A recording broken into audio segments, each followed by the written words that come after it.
Hello, everyone. I'm here today with Gaisheda Kheawok, Messenger of the Mother. Uh, so, how are you? I'm really well, Salim, and thank you very much for this opportunity to share. Um, how are you doing? I'm doing great. It's been an interesting summer, as Yes, I think for everybody, not just us, but it's definitely changed a lot of things that we do and how we do it. How are you coping with the summer? well, we're doing really well. We're up north doing very small retreats right now, small groups of people. And so that was really nice. I was in Toronto for most of, this time. So it's been nice to get up there and just sort of stretch our legs and Right. get a little space. Um, but, it's been a hectic time and, been very busy supporting people. So. Cool.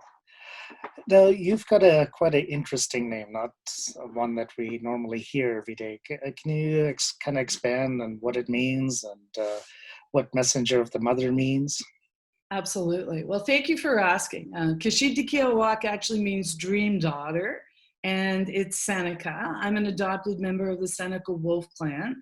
My own lineage is Celtic. My father was a learned shaman in the Celtic and tribal tradition, and my own mother as well in the Mediterranean tradition. And so I was adopted by grandmother Twyla when I was in my teens, and I was given the name Gaisheda Kheawok, which means dream daughter. And so I feel very honored to have that name. And so when I was younger, people used to call me Desiree Dream Daughter. Some people might remember me from that time. But when I got older, she said to me, "Okay, you're becoming an elder. You're becoming a medicine woman. You now have to claim your name." So people think I changed my name. But I just actually took the original name. So yeah, that's my name, Gaisheda Kheawok. And then when I turned 50, in our tradition, you don't become an adult until you're 51. And when I turned 50, we consecrated my eldership because at that time many of our elders had died. In both my parents had died in the Celtic tradition. At this point, many of my elders in indigenous teachings that I participated in had either left or were leaving. And so I became what I would call an early elder. And so on my 50th birthday, they consecrated my eldership, which means that I dedicated my life to humanity and to the Earth Mother. And I was given the name at that time, the Messenger of the Mother. So that's why we call me Gaisheda Kheawok, Messenger of the Mother. And I work, just to finish that, because I know you're going to ask me this question, so I'll answer it because it's kind of part of the whole thing. And I work directly with the Divine Mother, but what I would call also the Divine Father. So I work directly with what we would call Source, or in this time, we like to say the one light, the one truth, the one song, the one harmony, and the one purpose. But I also work with the ascended masters, the ancestors, whoever I need to work with, whoever is standing in front of me. But I feel very blessed to do this work, and I've only been doing it for over 40 years. So Only 40 years. only 40 years. You're youngin'. I was pretty young when I started. Yeah, but I was very lucky that I grew up with parents who lived very close to the earth and really supported me early in accepting that it was okay to be different, and, which I don't think is something that a lot of us get. Which again, I was very fortunate. Which is why I love doing this work, and I appreciate the work that you do and all of the vendors do to support people, because I think there are so many people out there who are gifted and they don't know it, because they haven't had those opportunities, or they haven't come from cultures like us where, there's more of a focus on the soul's journey. So, and I think that's really important in the time that we're living right now. Well, speaking of times, things are changing quite rapidly, especially this year with not just the virus, but also different locusts and fires, and Yeah, it's intense. it's very intense year. What kind of messages can you get from your tribal past that kind of talk about, the Great Awakening and different prophecies? Well, again, in our tradition, we have talked for both in the Celtic and in the tribal indigenous teachings about this great awakening. And this is the teaching that has been given to me since I was a child, that in this time we would have what we call the Great Awakening. And the Great Awakening is for those souls who have incarnated, and we've actually are awakening for this time, because we knew that this time that we're in was going to be happening. And it really is the return of the age of Aquarius, right? And if you study astrology, then we know that we have Saturn, Jupiter are making this huge alignment, which that's what 2020 is all about. And so it's very much about we're leaving a 200-year cycle of Earth and, Saturn and, the father energy. And this is the way you're supposed to do things. And, and then we get a pandemic, and we get all of this sort of, growth, right? But it's chaos, right? And so this next 6 months, I think particularly too, we have a significant full moon at Halloween. It's going to be a little intense for people. We just came through the solstice. We had that eclipse. And we had 6 planets in retrograde. So it's really about having the courage wherever you are in your life right now, whether or not that's personally or sort of, in a greater community way, to really be aware of letting go of very old belief systems that don't allow evolutionary growth. So, racism is old, get over it, right? That's, and you see people finding their voice. So we live in a time of great change. So I think it's important to find your voice and to really take this opportunity to really reevaluate maybe some of the belief systems, and don't, let yourself change, right? Because the world is changing and it's not going back. And I think that's my advice to everyone is change. Be part of the change, be part of the solution. It's scary, right? I think sometimes, but I also think it's also very exciting. And it's that line, right, of, sort of learning. And this is what I think this next 6 months is really going to be about for people, which is why I was so excited to do this with you, because I think people need to know, surrender. This is the time to surrender to that higher power and to start listening to that tiny little voice, right, of the soul that's trying to talk to you. Yeah. So do you tie that into your reading? I think you do what's called 13 canoes. So. Absolutely. So we do, we have a whole school, as you know, with a lot of curriculum, but we do what we call 13 canoe soul readings. And this is based on what we call the foundation of truth, which is 13 colors. And we believe everyone has 13 gifts of birth. And so in any of my readings, wherever we are, because I'm a tribal astrologer, so I'm always aware of sort of where we are collectively and how that's affecting you individually. So I always talk about what's going on collectively, but then, we really look at, and how is that affecting you, the individual?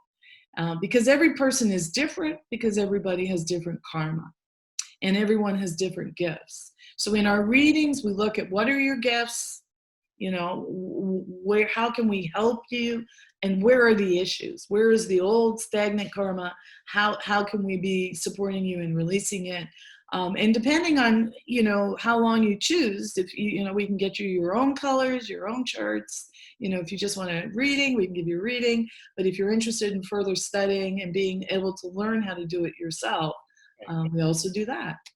Is it kind of like a roadmap or a guide to kind of help us navigate these changing times? Absolutely. And we actually say that your own personal chart is like the blueprint of your soul. So each of us has 13 gifts that are represented by color.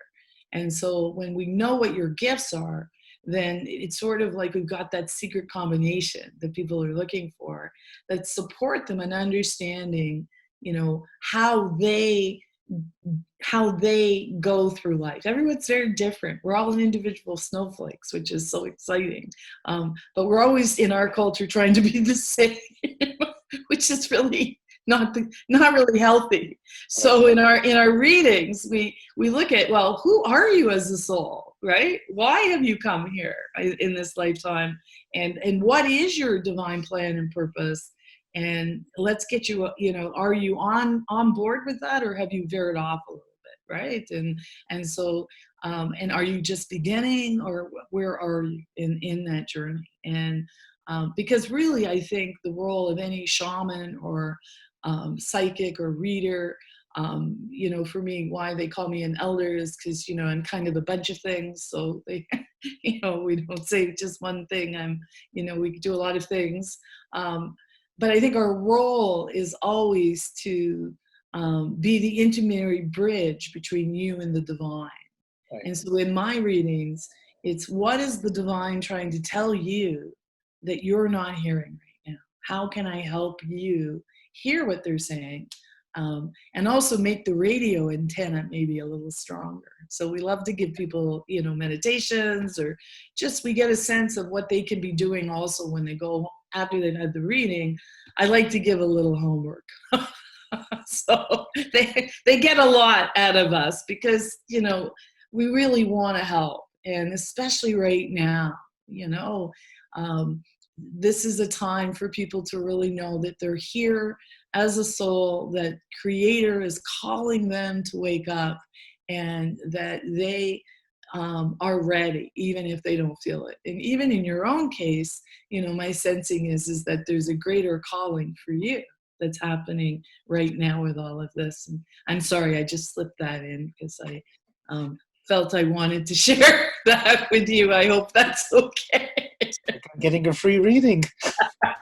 Well, I just feel, I want to just say, open your heart, because there's a lot of people, a lot of great things, I think, coming towards you, because I think you're part of what I would call the Great Awakening, because you're a bridge person, right? And a lot of people who are awakening, we're bridge people, and we're here to help. And we need to get to the place where we just accept that. And we, oh, hey, there's another bridge person. How you doing? And start getting, some other kind of work done. I know for me, like I was always wavering from one side to another side, to doing this, to doing that. And it's almost like I've kind of discovered my soul purpose. And I think you kind of guide people to help find their soul purposes as well, if I'm correct. We do. I mean, that really is the purpose of the work that we do at the Whispering Song School of Energy Medicine, and any of the readings we do, because we're here to really put you in touch with who you are as a soul. We say in the 13 Canoe tradition, we say, are you part of the solution or are you part of the problem? And our elders really teach us to be part of the solution. But I think absolutely every one of us has something that we're meant to contribute. And I think that often when we are not connected to that, then that is what leads to things like depression or other issues in our lives. But that when we can find the magic of and the passion of why we're here, it's like a different existence. And so I think that is a big part of why I was given the title of the Messenger of the Mother, is that I am really here to support people in connecting to that, and also enjoying the journey around that. It's not sometimes I think it's a little bit of it can be a bit of a journey, and I think it's important for people to also learn to enjoy it a little bit more, because that would be certainly my advice to my young self, is enjoy it a little bit more.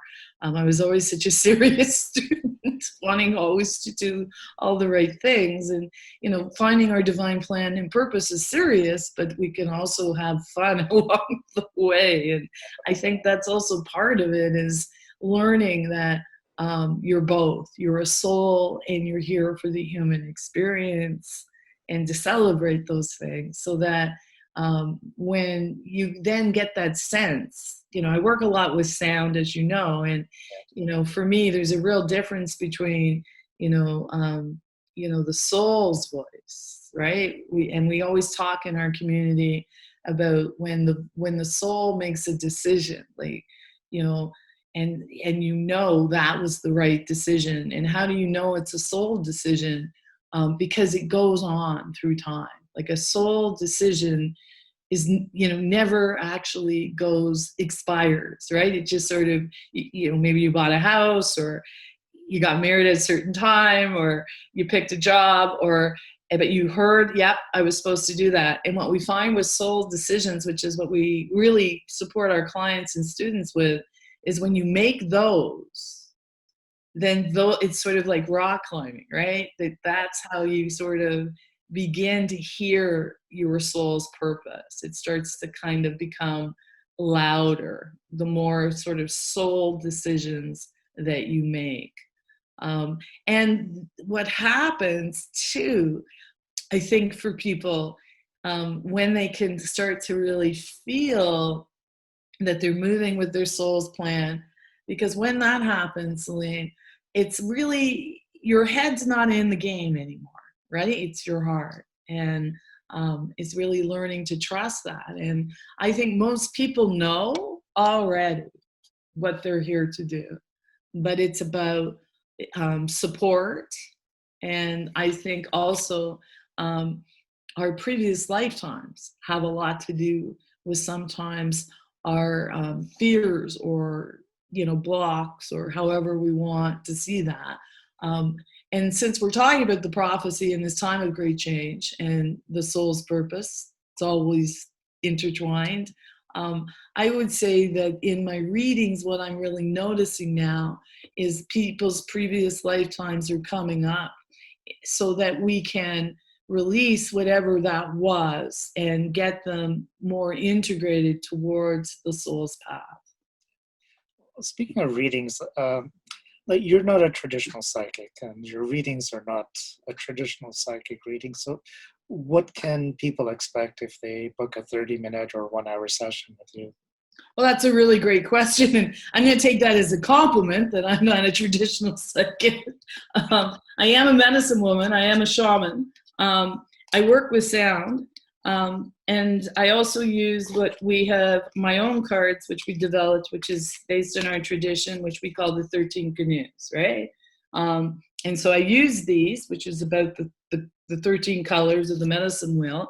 And so what I do is I do a little invocation, and I ask, speak to you beforehand and get a sense of whether or not it's just a general reading you want, or whether or not there's specific something you would like us to focus on. But we always do a little meditation or a little energy, where we establish a very strong intent, which supports people who are interested in learning how to meditate. So it's just like a 2 or 3 minute little moment that we have. And then the difference really between a 30-minute and a 60-minute is just really, when you have more time, then you can have a dialogue. I try and create a dialogue with spirit, as opposed to us just telling you things. Because I am a healer as well. So I'll say, well, what is it you're not telling me? Like, they'll say everything is fine, but they'll get the same card. So then they'll finally tell me the truth. Okay, there is this problem, right? So then the longer the session is, sort of the more time that we really have to dialogue, not only with your soul, but also with spirit, around, well, what are suggestions that you would want to give, Salim right now as he's going forward in his new journey, and so, it's the same, but I think an hour, you tend just to go a little bit deeper because you have that opportunity. And also, I want to encourage people, if there's challenges, I love a good challenge. If you got problems, come and see us. And I think that's really different as well, because as a practicing elder of over 35 years, that, I know the human condition.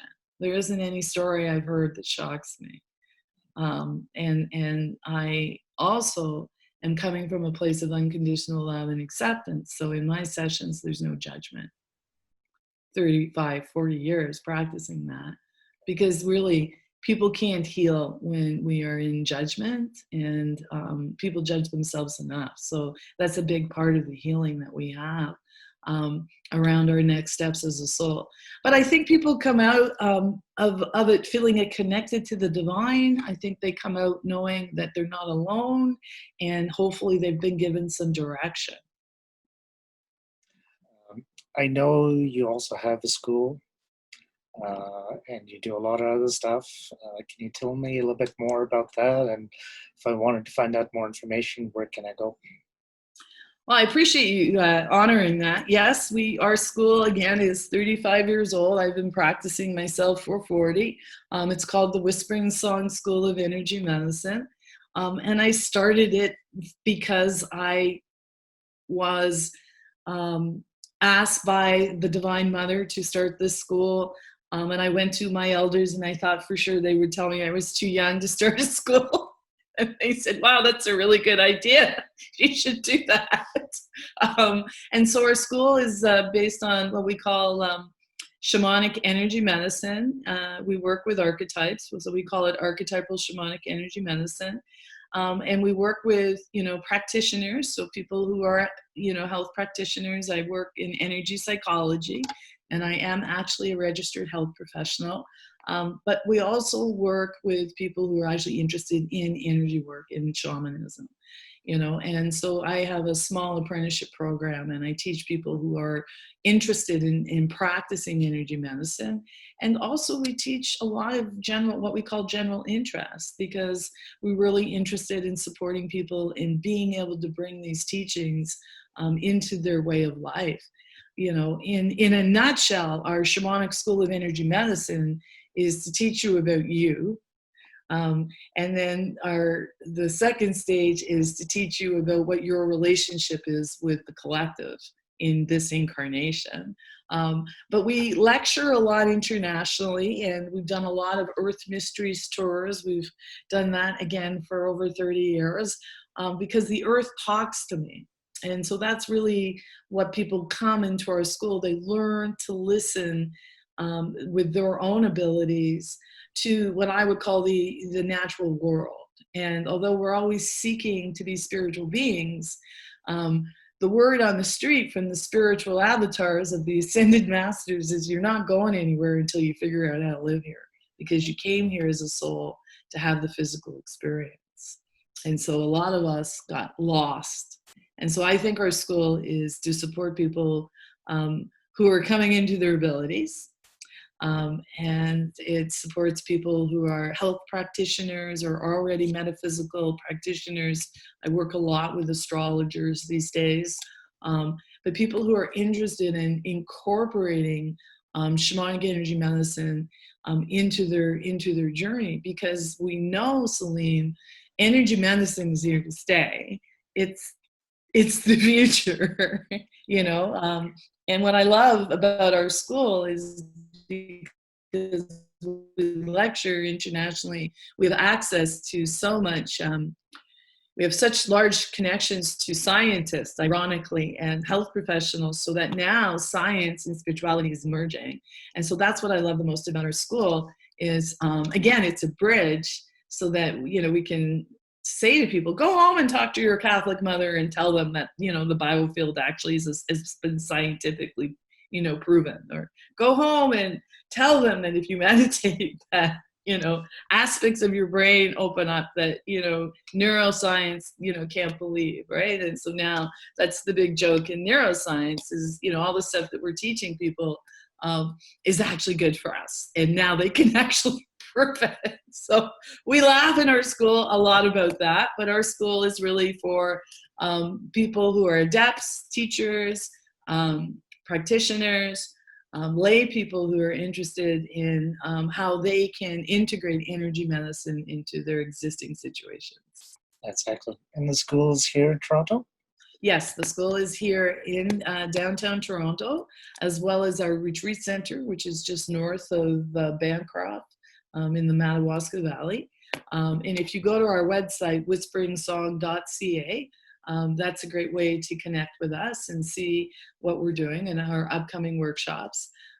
But this time, most of our program is going online. So that's what I'm doing for the rest of the summer, is putting most of our programming, which we were already doing that, which was very interesting the way that worked out for us. We were told 2 years ago, put it all online, put it all online. I'm not very technological. So I was like, really, we have to do that? And so we were 75% there when sort of all of this went down.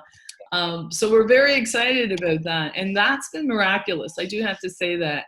And I would say this to all of you. Working online, when you work with energy medicine and you're working with psychic spiritual journey, the energy is the same. Like, I can feel you as if we were having a conversation right in front of each other. And I think that's really the exciting thing about energy medicine now, is that it's integrating with technology, right? And, there's some really wonderful expansion that's taking place. I'm wondering, is our time almost up? It is. I have one personal question. You mentioned Bancroft area. Like, I've been up there a couple of times, and I've noticed a different energy in that area. Have you noticed that as well, or is that one of the reasons why you moved to that area? Absolutely. We're just a bit north of there, so we're really on the Canadian Shield, and we just love it. Anything really north of what I would call Peterborough, right? You sort of get to what on that Highway 28, in and around, in and around just north of what they call, I think, Young's Point or something. You start hitting that Canadian Shield, and you're the oldest mountains. Is like in the Stone people, those are the oldest people who live on the earth.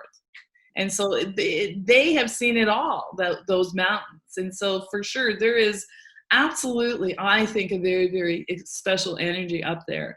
And particularly as you keep going further north, where we are, you have a lot of artisans, a lot of hippies, back to the earthers, Polish community. And it's so fabulous to have this incredible mix and diversity of people. And that's where I think up there you get these amazing artisan pockets. And I think the land there absolutely is very special. And the water, of course, is amazing, and we're so lucky in that neighborhood to have so much water, natural lakes and rivers and streams. And the combination of that water with the rock, I think really there's an energy there. I think so. But we steward over 200 acres up there. So for us, our goal at our retreat center is to leave it as a living sacred site for those who come after us, because again, that's how important we think that neighborhood is. So if you come up again, please come and visit me. I would love to see you. I think I'm going to have to make a road trip up there in the summertime and come visit you. Well, we'll be teaching the Stone people the same weekend they normally have the gem show. I know they canceled the gem show, but we're still going to be doing some work with the Mineral Kingdom that weekend. So, but do come up and visit us. So we'd love to see you. I look forward to it. Thank you for your time. I'm sure you've got a busy day, and I really appreciate the time you gave to us today. It's totally my pleasure, and all the best to you. And as you're talking to all of the other vendors from the show, please tell them I said hello, and looking forward to when we can actually all meet in person again. But this is wonderful, and thank you for taking the time to speak to me. Thank you. Okay.